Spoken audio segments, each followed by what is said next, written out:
നമ്മുടെയൊക്കെ ജീവിതത്തിൽ പല അസ്വസ്ഥതകളും, ബുദ്ധിമുട്ടുകളും, പ്രയാസങ്ങളും, സങ്കടങ്ങളും, വേദനകളൊക്കെ ഉണ്ടാവുക സ്വാഭാവികമാണ്.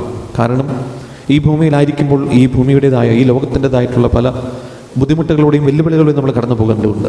അത് നമ്മുടെ ജീവിതത്തിൻ്റെ ഭാഗമാണ്. പക്ഷേ അവിടെ തളർന്നു പോകാതെ പാറമേൽ പണിത ഭവനം പോലെ ഉറച്ച വിശ്വാസത്തിൻ്റെ അടിസ്ഥാനത്തിൽ ജീവിതത്തിലൂടെ മുന്നോട്ട് പോകണമെങ്കിൽ തിരുവചനത്തിൻ്റെ ആഴത്തിൽ വളരാൻ നമുക്ക് സാധിക്കണം. തിരുവചനത്തിൻ്റെ ആഴത്തിൽ വളരുക എന്ന് പറയുന്നത് ജീവിതത്തിൽ പ്രശ്നങ്ങളുണ്ടാകുമ്പോൾ നമ്മൾ ദൈവത്തിൽ നിന്ന് ഒളിച്ചോടുകയല്ല, മറിച്ച് തിരുവചനമാകുന്ന ദൈവത്തിൻ്റെ പക്കലേക്ക് നീങ്ങുകയാണ്.